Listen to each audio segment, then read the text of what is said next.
राशिद मियां, आपकी फ्लाइट का वक्त हो गया है, चलिए।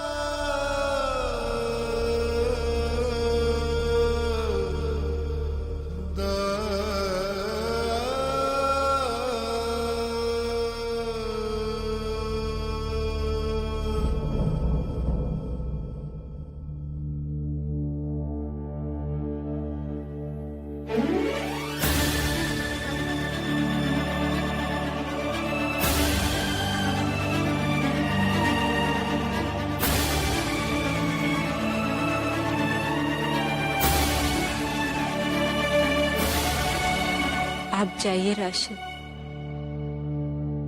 दिल्ली नहीं, हॉस्पिटल जाइए।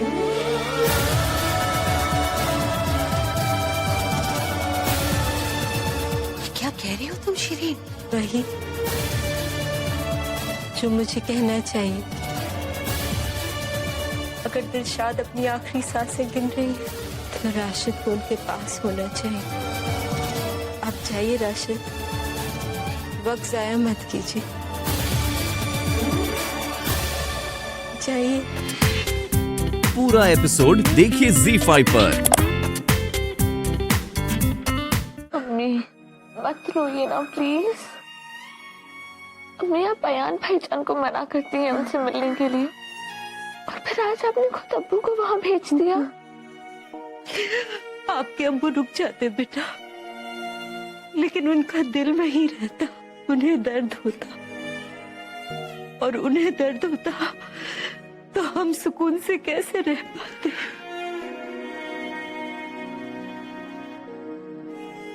बेटा, आपकी अम्मी बुरी औरत नहीं है, बस अपनों को खोने से डरती है। क्या करे, दूसरी औरत हूं ना, हमेशा ये डर लगा रहता है कि कहीं आपके अब्बू को खो न दूं। एक एहसास डर आता है, उन्होंने हमारी वजह से अपनी पहली बीवी को छोड़ा था ना।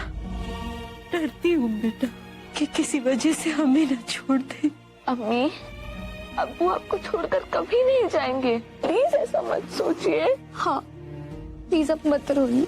नहीं बेटा, नहीं रोना नहीं। राशिद मियां को वहां खींच ले जाती है। तुम राशिद और दिलशाद के मिलने से इतना डरती क्यों? क्योंकि सिर्फ दिलशाद ही है जो राशिद को हमसे और इस घर से दूर ले जा सकती है। खुदा ना खास्ता अगर वो लोग मिल गए ना, तो फिर से राशिद मियां में बगावत करने की ताकत पैदा हो जाएगी। और अगर राशिद मियां अलग हो गए तो फिर आप जानते ही हैं कि क्या होगा। गुड़ियों के कारखाने की साजिश का राज बाहर आ जाएगा और सब कुछ खत्म हो जाएगा। जो राज बरसों से वक्त के सीने में दफन है, उसे वहीं दफन रहने दो रसिया, तुम फिक्र मत करो। मुझे समझ में नहीं आता है कि इतना कुछ हो जाने के बाद भी आप इतना इत्मीनान कैसे रख सकते हैं कि कुछ नहीं होगा। अभी एक दिन पहले ही राशिद मियां घर छोड़ देने की फिराक में थे। जी, वक्त का तकाजा है, हमें होशियार रहना चाहिए, क्योंकि ये राज सिर्फ राज नहीं, जिंदगी और मौत का सवाल है। ये किस राज की बात कर रहे हैं? क्या ये वही राज है जो राशिद को रज़िया और सिद्दीकी के चुंगल में बांधे हुए हैं? अपने बेटे की आजादी के लिए हमें ये राज फाश करना ही होगा।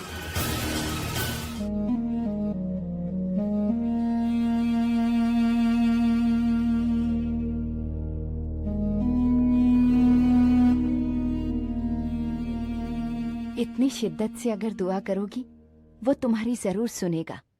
तुम्हारी दुआ जरूर कबूल होगी बेटी।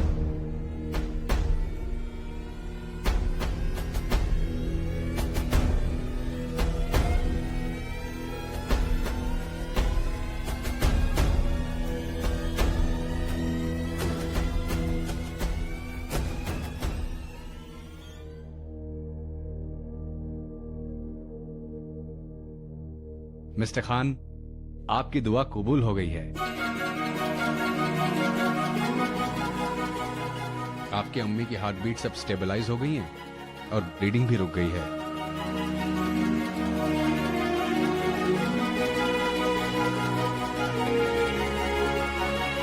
She is out of danger. शुक्रिया।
हमारे बीच कोई रिश्ता ना होते हुए भी एक रिश्ता है।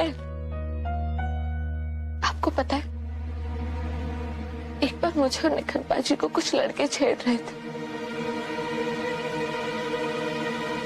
तब हमें असद भाईजान ने बचाया था। आपको पता है, मुझे इतना महफूज कभी महसूस नहीं हुआ जितना उस पल उनके साथ हुआ था। बड़ी अम्मी, अगर असद भाईजान इतने अच्छे हैं, तो फिर ममानी उनके बारे में ऐसी बातें क्यों करती हैं? कभी कभी मुझे लगता है कि हम सब साथ क्यों नहीं रह सकते। ये सब किस्मत का खेल है। इसकी किस्मत में क्या लिखा है ये तो कोई नहीं जानता। लेकिन कितनी अच्छी बात है ना बड़ी अम्मी, कि आज हमारे भाईजान इतने मुश्किल वक्त से गुजर रहे हैं, फिर भी हम उनसे मिल नहीं सकते। बेटा, ना मिलकर भी ये तो कभी बदला नहीं जा सकता ना कि वो तुम्हारा बड़ा भाई है। कुछ रिश्ते इतने गहरे होते हैं कि ना मिलकर भी उनके लिए मोहब्बत कभी कम नहीं होती, क्योंकि मोहब्बत जबरदस्ती हासिल नहीं की जाती और ना ही जबरदस्ती उन्हें दिल से निकाला जा सकता है।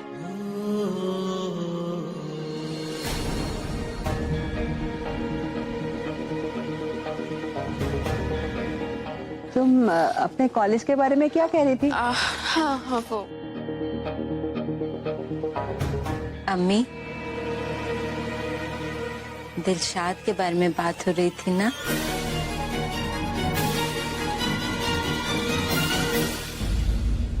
शक नहीं इंस्पेक्टर, मुझे पूरा यकीन है कि ये वही लोग हैं। मैंने आपको बताया कि मंगलपुर में पंचायत ने क्या किया था। उसके बाद वो लोग मेरे घर आए मरियम को मारने के लिए, लेकिन अनफॉर्चुनेटली गोली मेरी अम्मी को लग गई। हमारे पास उनके नाम और पते हैं, हम इन्वेस्टिगेशन शुरू कर रहे हैं।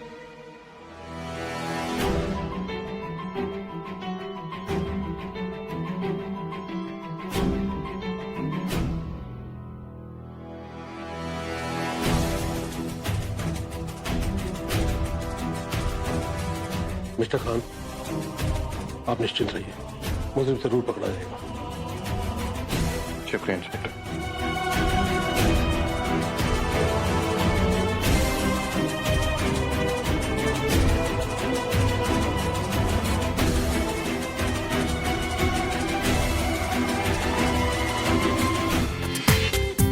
पूरा एपिसोड देखिए ZEE5 पर।